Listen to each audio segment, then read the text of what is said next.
We're at NYU. I don't think Clay Shirky needs a big introduction. It is his home base. The author of Here Comes Everybody and the Cognitive Surplus, and of many great essays, including A Group is Its Own Worst Enemy, which I couldn't help citing as part of the inspiration for this event. Clay, tell us what you think about the future of network democracy. Yeah, I actually want to talk a little bit about the way networks and traditional power structures might interact, given the kinds of movements we're talking about and seeing. And the essay Mika referred to, A Group as Its Own Worst Enemy, was an observation that as collaborative groups grow large, they often become self-destructive, or they become bogged down in their own internal politics. I wrote that in 2003, and what I did not understand 8 years ago was exactly what Mark said, which is that a solution that had been adopted by the open source programmers was about to jump out into the larger organizing world. So let me start with a little story of my own. Dan Pfeiffer, a brilliant former student of mine, had written a piece of software that he thought might be useful for the Occupy movement. And so he found some people in the Occupy movement who were working on communications, and he wrote them, and he described the tool, and he said, would this be of some use to you? And they wrote back, and he got back a long, very thoughtful email, but in it was a paragraph that really just jumped out at me, and it said, first of all, you don't really need our permission. And second of all, we're not really sure we could give it to you anyway. Like the people who did OccupyTogether.org didn't ask anybody, they just did it. So maybe just go down to Zuccotti and see if people like it, because if they like it, there's nothing we can do about it. And if they don't like it, there's nothing we can do about it. So maybe that's better, right? So imagine if he'd had an idea for software that might be useful by the United States Department of Transportation. And he'd written to the Department of Transportation, and they said, oh, God, we don't know. Come on down to D.C. and try it. Maybe people will dig it. Who can tell, right? I mean, inconceivable that way of attempting to help the government could be accepted in that way. But when Dan's idea was instead relative to Occupy, they said, really the kind of constraints and permissioning that you imagine are in place really aren't in place, and so you just have to do this kind of in the spirit of things, and if you fail to do it in the spirit of things, frankly, nobody's going to pay you any attention anyway. And that difference, right, the difference in a way between organizations that manage from the top versus organizations that manage from the center, however we characterize those, is a really big deal. Mark, I was really struck by your recounting of something that happens often in open source movements, which is the person that collates the information becomes the person other people naturally go to because they have some sense of where they can get their own questions answered. So both Mark and Beck have referred to the open source movement. One of the earliest observations about open source, dating back from Eric Raymond's seminal paper, Cathedral and the Bazaar from the mid-90s, is that open source software is more modular than its closed source equivalents, which is to say the people working on the spell, excuse me, the people working on the spell checker and the people working on the font rendering actually don't have to talk to each other. The software does a pretty good job of keeping the functions cleaned up enough that those groups can work in parallel. But it took David Eves, the great scholar of open source community, to say, open source software is not more modular because that's good for the software. Open source software is more modular because that's good for the community, right? That the modularity of open source organization is a way of lowering the communications overhead of the people trying to get the jobs done.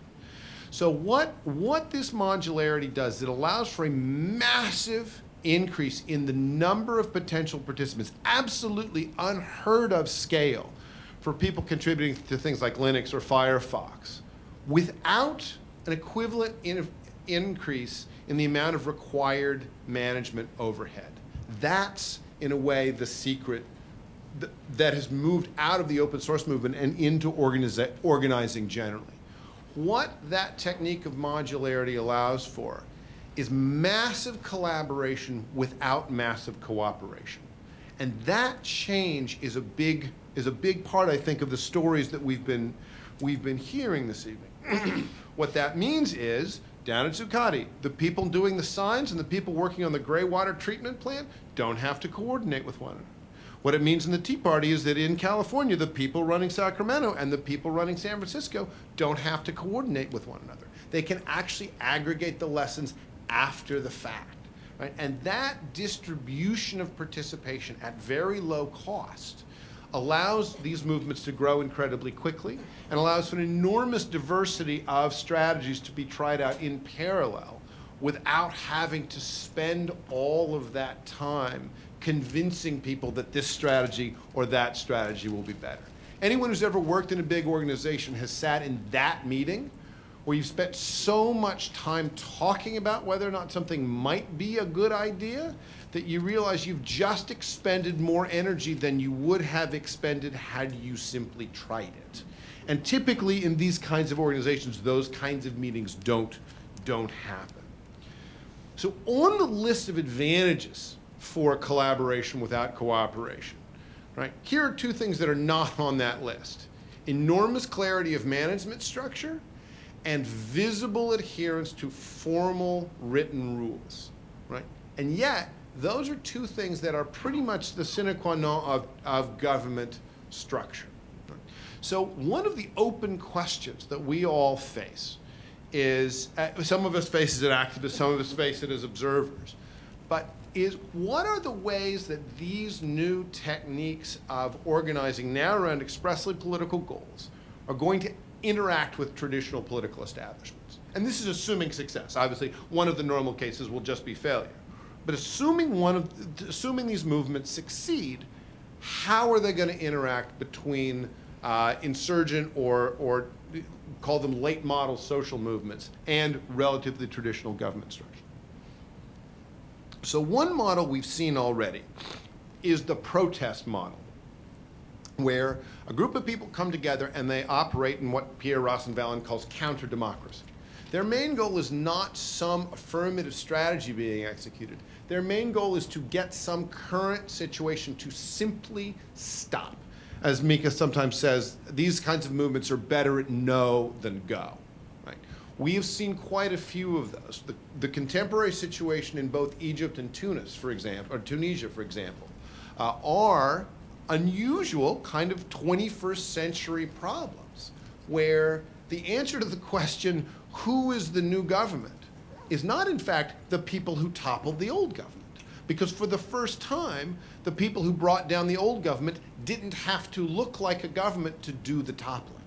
It was possible to apply enough disintegrating force to a dictatorship without yourself having to be hierarchical. Right? So that's an example of a counter-democratic protest movement that once it achieves its goal of destabilizing a current situation, simply works itself out of business. This seems to have worked out relatively well for the Tunisians. It's worked out relatively badly for the Egyptians because the forces on the ground in those countries that did look like governments and could step into elections were very different, not only from the movements that forced out Ben Ali or forced out Mubarak, but were also quite different from one another. In democracies, elections are simply scheduled insurrections, right? Every now and again, we get to ask, do you want to topple the current government, yes or no? And I think this sort of first model of protest movements work better than governance movements explains the dramatic difference between the way the Obama campaign ran its election, incredibly imaginatively and incredibly open to all kinds of novel inputs, versus the way it is governed, which is a much more traditional model. The second kind of interaction we can imagine between these late model social movements and traditional government is the kick of networked organizing is a new kind of early phase towards bureaucratization.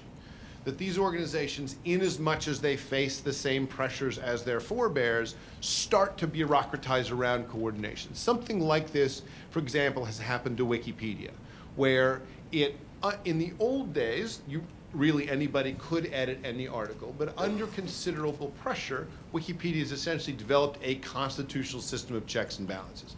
Wikipedia, though much less bureaucratic than Encyclopedia Britannica, is much more bureaucratic than it was, because the pressures on it have caused that kind of that kind of adaptation. The Tea Party is an interesting case because it's moved in that direction to some degree because it has involved itself quite directly in electoral politics. The big open question here, I think, is do you have to go all the way to emulating the previous system, or is there some middle point between the ability of the networked institution, networked organization rather, to get this kind of distributed participation while at the same time interfacing well with traditional institutions? And then there's the big one. There's the big open question, and it's the one that Ori brought up right at the beginning of this panel, which is it possible, now or ever, for these networked models of coordinating popular activity to alter the way the government itself works? To say, as Iceland did of its constitution, we are actually going to source the intelligence that goes into a constitution in a different way. Now, it says something that there has been almost no national government more desperate to distance itself from its previous history than Iceland. I mean, more than Egypt and more than Tunisia. And so it may be that the answer is only in times of deep crisis will that happen. But I think, and I'll end here, I think this is, in a way, plan C, as it were, is the really interesting open question. We have almost no examples of it, and yet anybody who looks at the way that these tools are being pressed into service to coordinate large-scale distributed intelligence for the creation of public goods sees something that may apply to government. And I think those three questions, when are these protest movements that work themselves out of a job? When are they early phases to a new sort of bureaucratization? And when do they actually alter the conduct of the governments themselves? Is one of the big, interesting questions for the next couple of years. Right. So I'm going to invoke James Madison and Federalist Papers number 10, echoing what Andrew said earlier about organized minorities versus disorganized majorities. We've seen in two different occasions now, one change.gov and one the more recent e-petition stuff, that whenever the American people are asked what is the #1 issue that should be on the president's desk, it turns out to be medical marijuana. Right. That's the, you know, I know that there's some financial stuff going on, maybe a couple wars, but really, the thing that Obama should be working on now is medical marijuana. And the problem there isn't that the war on drugs is not problematic. The problem is that the mechanism by which the American people is surveyed in that case, the platform, necessarily privileges the people who are the most organized and the best at getting this kind of participation. And what, you know, I'm invoking Madison to say is, no matter how open the platform is, there is a deep democratic structural problem in preventing both majoritarian and minoritarian classes of tyranny that involve accepting that human beings will organize into factions and that government is not the thing that calms the factions. Government is the place where the factions contend.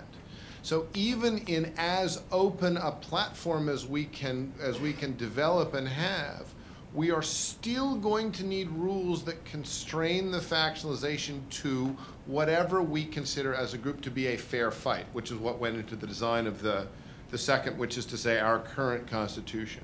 So as much as we've lowered the, you know, I like me some social software, fine, right? But as much as it lowers the transaction and coordination costs for groups, it doesn't get us out of the basic dilemmas of political philosophy. It just gives us a new context in which we have to take them on. Clay, I want to ask you a follow-up question. Leaving aside that Wikipedia has become a little more institutionalized, bureaucratized, why couldn't Congress operate under the neutral point of view approach to writing a bill, which is to say, the bill doesn't pass unless the two sides agree on the same method that opposing sides have to agree on the language of a Wikipedia article? Is that impossible? I mean, you know, setting aside the congressional design, whether or not you could get there from here, given the current structure of Congress, what I will say is that neutral point of view is a card that is played not to exemplify a measurably neutral point of view, but rather to say this is precisely Wikipedia's way of dealing with faction. I think in a way this is an answer to Phil's question, which is Wikipedia has embedded as much a cultural norm as anything right now, this notion that neutral point of view is a way that we solve these kind of factional fights rather than ignoring them. I like all kinds of ideas for writing congressional bills better than I like our current system. I don't know whether or not that one could work, even if it could be implemented. But I think it's another example of, no matter how open the system, factionalization is a separate class of problem from access and platform.